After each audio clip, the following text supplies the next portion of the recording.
Robotech is one of those shows you could stumble into as a kid thinking you were in for something simple. Giant robots, cool space dogfights, maybe a cheesy love triangle you didn't quite understand but pretended you did. And for the first few minutes, it absolutely plays along. It pretty much looks like every other animated adventure from the 80s. The kind you watch with a cereal bowl in hand and zero emotional preparedness in the other. But somewhere between the transforming jets and the dramatic theme music, you start noticing a different energy underneath. Something a little heavier than the usual Saturday morning chaos. And then it happens. A pilot doesn't make it home. A city actually stays destroyed. And suddenly you realize this kid's cartoon is telling a full-blown war tragedy. Robotech wasn't just unexpectedly emotional. It was practically smuggling adult themes into a time slot normally reserved for slapstick and toy commercials. And if you thought that was intense, the show was only getting started. Be sure to check out the description for the link to the DVD so you can relive all the memories. And please, give us a super thanks. We really do appreciate it. Okay, let's get back to it.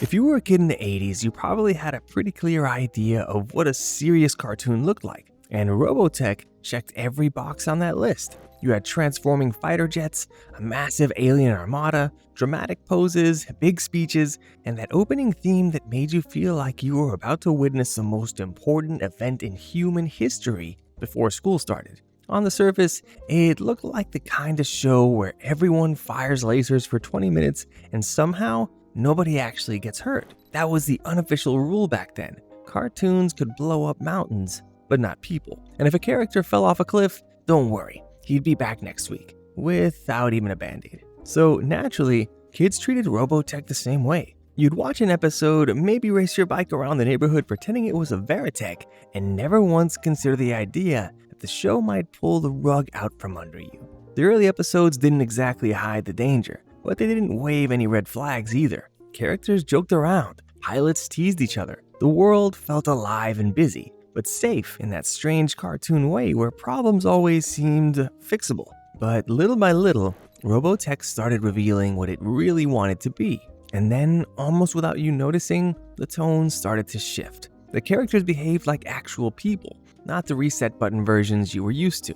They carried their frustrations from one episode to the next. They hesitated before missions. They got jealous. They got scared. They argued in ways that didn't magically resolve themselves after one conversation. It feels less like a toy commercial and more like a story, a real one, with consequences building quietly in the background. That shift was subtle at first, but once you felt it, you couldn't unfeel it. And that's exactly when Robotech began preparing you for the moment no other cartoon would have dared to show. We have made through Robotechnology. Lieutenant Commander Roy Fokker, leader of the Veritech Fighter Squadron, will describe the action for us. Today, you'll see how... Every kid who watched Robotech remembers the exact moment they realized the show wasn't playing by the usually Saturday morning rules. And that moment always, almost always, circles back to Roy Fokker. Roy wasn't a side character you forgot about between episodes. He was the anchor. The steady, confident pilot who made the entire squadron feel like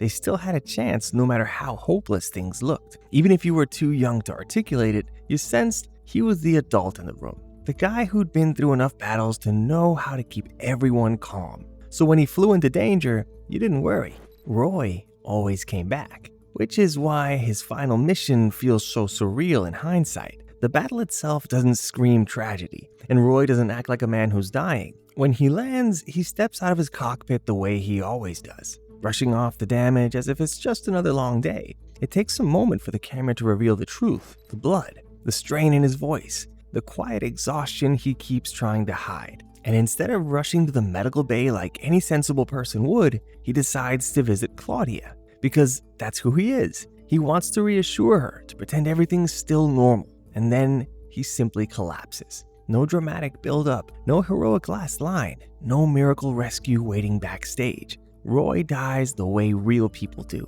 suddenly, without giving anyone a chance to prepare. For so many kids, this was the first time a character they genuinely loved didn't come back. The shock wasn't just emotional, it rewired how they understood storytelling. If Roy wasn't safe, nobody was. And from that moment on, Robotech stopped being a cartoon and became something far more real. Skull leader to skull wing.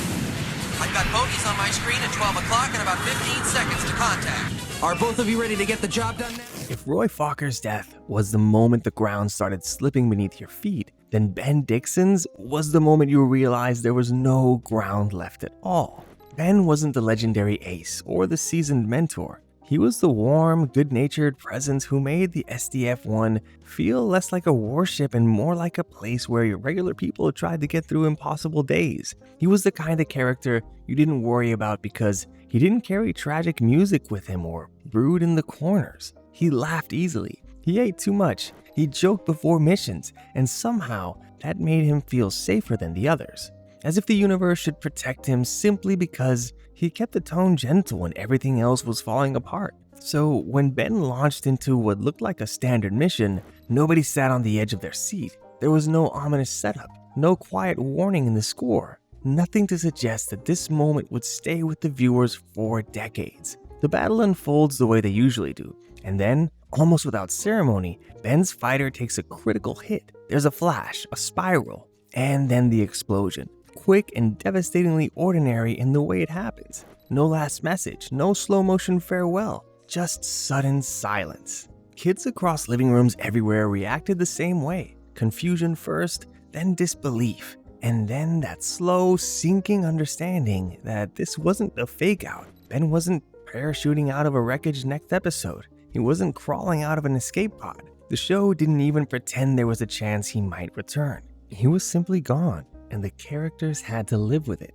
which meant the audience did too. That's the moment when Robotech stopped being the show with the cool transforming jets and became the first introduction many kids ever had to the concept of loss that doesn't get undone. Roy's death was heartbreaking, but Ben's was the confirmation that heartbreak wasn't an exception here. It was part of the story's DNA, and suddenly, every battle felt a little heavier.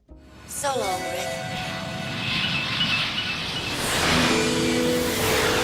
Up until this point, Robotech had already pushed further than any action cartoon most kids had ever seen. Roy was gone, Ben was gone, characters were grieving, not resetting. But even then, nothing prepared you for the moment the series shifted from the personal loss to something far larger and far more terrifying. The Zentraedi assault on Earth. It's one thing for a show to kill a character or two. It's another thing entirely to wipe out cities, not metaphorically or temporarily, but in a way that permanently reshapes the world these characters are fighting for. When the bombardment begins, it doesn't feel like a typical end-of-episode cliffhanger. It doesn't rush through explosions so the heroes can swoop in and fix everything. Instead, it plays almost uncomfortably straight, like the writers suddenly decided to show you what a full-scale planetary attack might actually look like. Buildings crumble without dramatic music swelling beneath them. Entire regions vanish in white-hot blasts, and the camera doesn't cut away to soften the blow. There's no sense of safety for the audience, no hint that this might be reversed next week. It's destruction on a scale you rarely see in live-action films, let alone the slot next to old reruns of He-Man. And the aftermath is even more striking, especially when you re-watch it as an adult. The planet that once felt bright and bustling is now a wasteland. The SDF-1 crew aren't victors returning home, they're refugees circling a scarred Earth with nowhere to land. The survivors aren't celebrating, they're processing shock, trying to figure out what rebuilding even means. You can see the weight settle on characters like Rick and Lisa, not in big speeches but in their tired, haunted looks, the ones that they carry into scenes that would have been playful earlier in the season. For kids, this was the moment the world cracked open. No cartoon had ever really followed through on its threats like this. Destruction was usually a temporary backdrop, something to raise the stakes before the big heroic win. But Robotech didn't restore what it erased. Earth stayed broken. Characters changed because of it. And suddenly, the show wasn't asking you to enjoy a war from a safe distance. It was inviting you to understand the cost of one. This was the line in the sand, the point of no return. After the bombardment, Robotech didn't feel like a cartoon pretending to be serious. It felt like a serious story that just happened to be animated. No, I'll be fine. I'd just as soon wait here. It's not that cold anyway. One of the strangest things about rewatching Robotech as an adult is realizing just how much the show quietly slipped past you the first time. As a kid, you knew it felt heavier than the other cartoons, but you didn't have the vocabulary to understand why. You just sensed something different in the way the characters talked to each other, in how long they held a pause, and how uncomfortable the silence sometimes felt. Only years later does it hit you that Robotech wasn't hinting at adult themes, it was practically built out of them. Take Rick Hunter, for example. When you're young, you see him as a rookie learning the ropes, the kid trying to figure out where he fits in. But when you look again, you notice the fatigue in his decisions, the way he hesitates before missions, the fear he doesn't know how to verbalize, and the guilt he carries when someone doesn't make it back.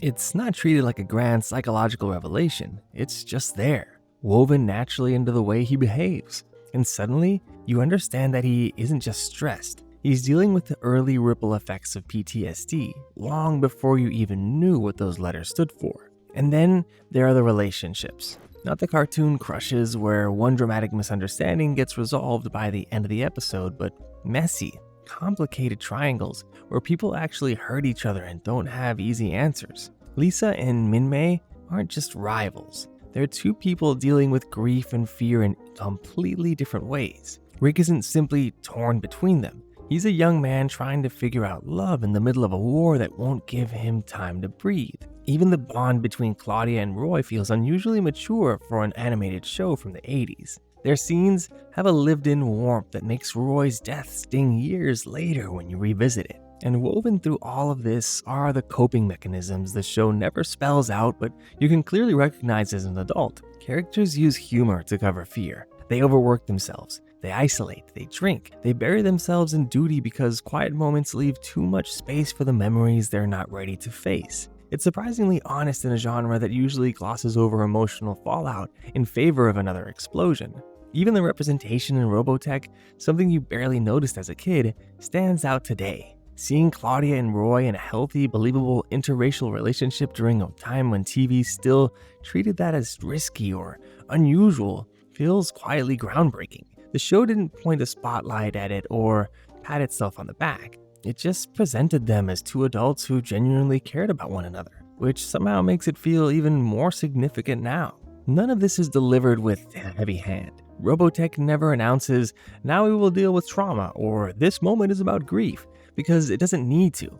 It trusts you to notice the way people carry themselves, the way they speak, the way they avoid certain topics. It lets the emotional truth sit there in the room with the characters, and even if you didn't understand it as a kid, you felt it. And that might be the strangest accomplishment of the whole show. The fact that it smuggled an entire emotional education into a cartoon that pretended to be about robots. Stop worrying about the Well, uniform. if you don't mind. Please, Rick, stop just a minute. Ooh. If you ask anyone who grew up with Robotech why it stayed with them, they won't give you a complicated analysis about themes or genre history. They'll just say something simple like, "It felt real." And that's the heart of it. The show didn't cushion anything. It didn't interrupt emotional moments with jokes or toss in a reset button at the end of each episode. It let things hurt. And because it let things hurt, the series stuck to your ribs in a way most cartoons never even attempted. Part of the reason it hits so hard is timing. The show aired during the tail end of the Cold War, when the idea of entire cities being wiped out wasn't just science fiction. It was an anxiety humping in the background of daily life. Kids may not have understood geopolitics, but they understood fear. They understood the weight their parents carried. And when Robotech showed a planet burning or characters dealing with grief, it tapped into emotions that were already floating around in the air. It wasn't trying to scare kids, it was reflecting a world where the grown-ups were already scared. And that's exactly why some broadcasters got uncomfortable. Robotech wasn't supposed to go that far. They weren't supposed to put quiet trauma and actual consequences into a cartoon block meant to sell toys. There were stations that trimmed episodes, stations that moved it to less visible time slots, and places where parents wrote letters demanding to know why a show with colorful robots was suddenly confronting their children with death, loneliness, and the idea that sometimes the good guys still lose. It wasn't banned in the dramatic government censorship way, but it definitely got shuffled around and frowned upon because it refused to play by the rules people expect. But here's the twist. The very things that made adults nervous were the things that made kids feel strangely understood. Robotech didn't treat them like they were too fragile to witness grief or courage or the messy in-between spaces of growing up. It didn't talk down to them. It simply told a story where actions mattered, where people mourned, where victories were earned, and where rebuilding was just as important as fighting. For many kids, this was their first encounter with a narrative that trusted them to follow a complex story, trusted them to feel something, trusted them to sit with sadness without needing a comedic escape hatch. And years later, when those same kids became adults, they looked back at Robotech with a kind of awe, not because it was perfect, but because it dared to teach them something most cartoons avoided, that life doesn't hand out clean endings, and sometimes the most heroic thing you can do is keep going after everything falls apart. In 5 minutes. Sammy must be substituting for the commander. I hope she stays calm. Robotech is one of those shows that you grow up thinking was just a cartoon, only to look back years later and realize it was slipping real emotion into your brain long before you knew what to do with it.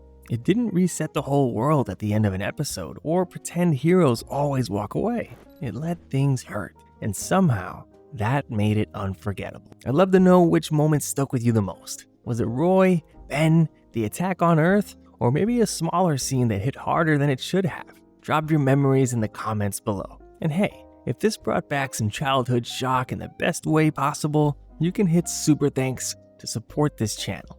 Or just subscribe so you don't miss the next deep dive into the cartoons that went way harder than anyone expected. See you in the next one.